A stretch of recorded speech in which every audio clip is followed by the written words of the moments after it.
Olá, oi Bruno, tudo bem? Tudo bom, Andresa? Já me enrolei toda aqui na leitura da introdução, mas tentei consertar aqui na malandragem.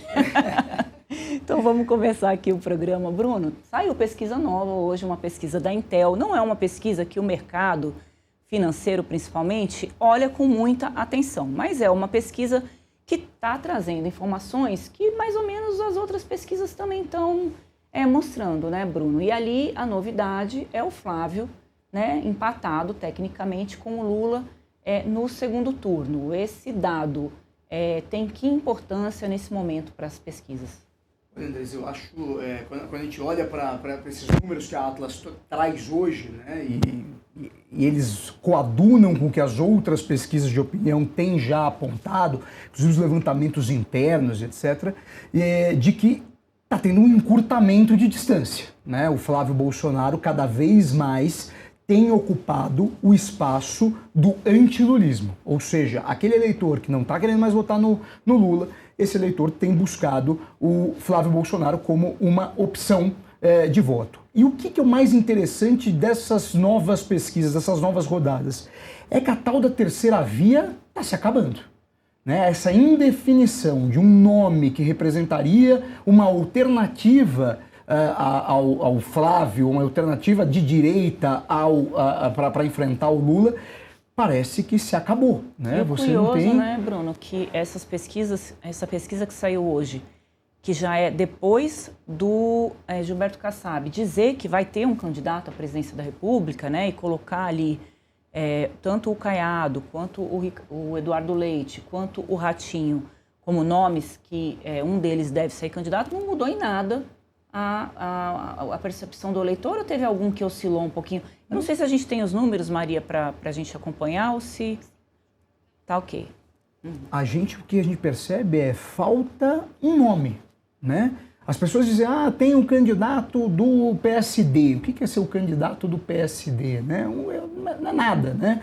Precisa ter alguém que represente alguma coisa nesse processo. E você não tem. Então, o Flávio Bolsonaro está conseguindo praticamente dominar todo esse voto anti-Lula.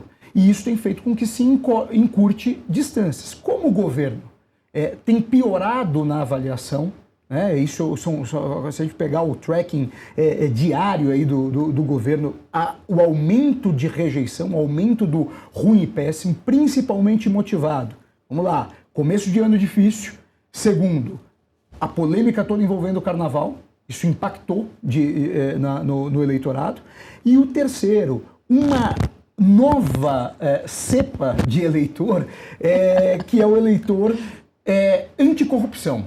Que ele tá voltando a existir, né? Esse eleitor que tinha aparecido lá na época da Lava Jato, era o cara que queria o Sérgio Moro presidente, que teve todo aquele movimento, ele ficou muito frustrado com o que aconteceu na Lava Jato, todo mundo solto agora, nada se resolveu, né? Do ponto de vista do combate à corrupção no país, e daí agora você tem um caso que envolve a República toda, o tal do caso Master, e que como o PT está no poder, fica parecendo que é uma coisa contra o PT.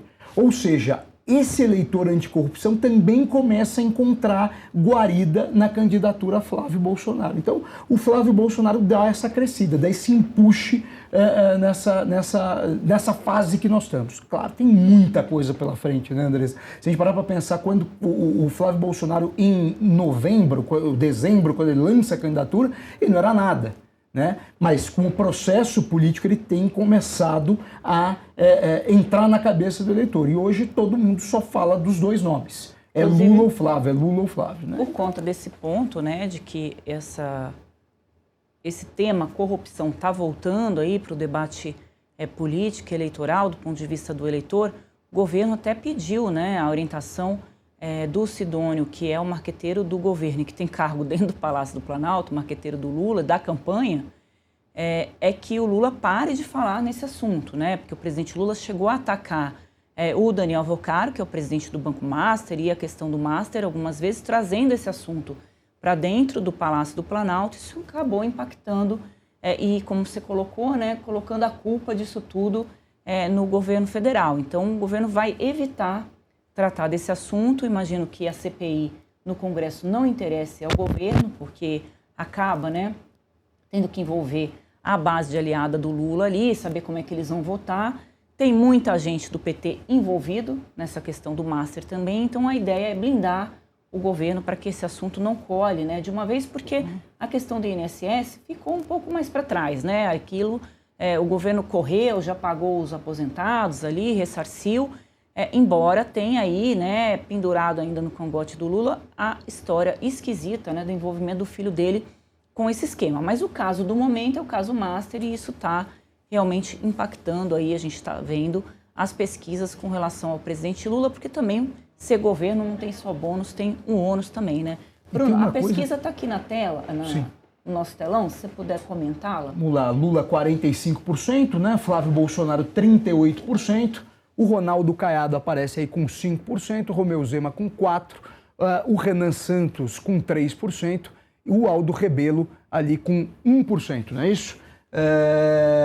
Nuno Branco 4%, não sabe, não respondeu 1%. Esse método que é utilizado pela Atlas, ele diminui muito a quantidade de não sabe, não respondeu, porque é um eleitor ativo, né? Eles fazem um sistema randômico que busca o eleitor nas redes sociais, e esse eleitor responde a partir de da vontade dele, não é? É diferente do método de abordagem que as outras empresas acabam fazendo. Então esse método faz com que você tenha esse índice mais baixo de indecisos, né, do que a maioria do eleitorado, do que a maioria das outras pesquisas. Tem um né? outro cenário também? Tem um segundo cenário, que daí é um cenário quando você troca o candidato, né? Sai o Ronaldo Caiado, entra o Ratinho Júnior, praticamente a mesma estagnação, né? 4% aí para o Ratinho Júnior. É um número menor do que as outras empresas de pesquisa têm pego. O Ratinho costuma ser, em todas as outras, o nome mais forte do PSD, mas nesse caso específico aqui da pesquisa da Atlas, quem aparece um pouco na frente é o Ronaldo Caiado, em relação ao Ratinho Júnior. E né? é impressionante que o Renan Santos, né? Porque o Ratinho Júnior é um governador de estado, tem o nome, né, do pai, que é conhecido nacionalmente, e o Renan Santos praticamente está empatado praticamente ali, empatado, né? Realmente praticamente é empatado. Mas você vê que os números são muito lá embaixo, isso né? tem a De ver todos com, esses. com redes sociais, porque a pesquisa é nas redes e o Renan é forte. Pode ter impacto também, pode ter impacto, porque talvez o eleitor do Renan ele seja mais ativo e conhece mais o candidato nesse modelo de abordagem que a Atlas faz, né? Talvez se você fizer uma pesquisa de rua, aquele negócio, você tem menos conhecimento do Renan e talvez o número dele caia um pouquinho.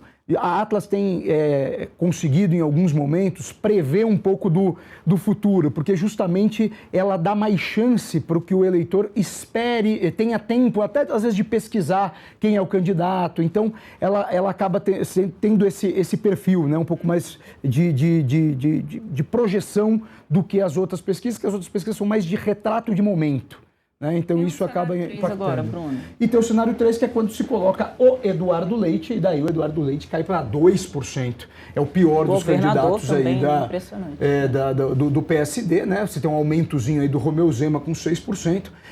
Mas o fato é a manutenção de 45-39 Lula contra Flávio Bolsonaro. É isso que tem pego, né? E só retomando um pouquinho aquele assunto que a gente estava falando sobre a questão desse eleitor olhar para a corrupção como um ponto importante, tem um fato novo aí nessa história, que é o Flávio Bolsonaro, o bolsonarismo, fez um enfrentamento muito grande com o Supremo Tribunal Federal, né? A gente teve eu lembro até quando o Bolsonaro assume o mandato, que tinha gente que falava que o filho falou que para fechar o Supremo precisava de 2 cabos e um soldado, né? Fechava o Supremo Tribunal Federal.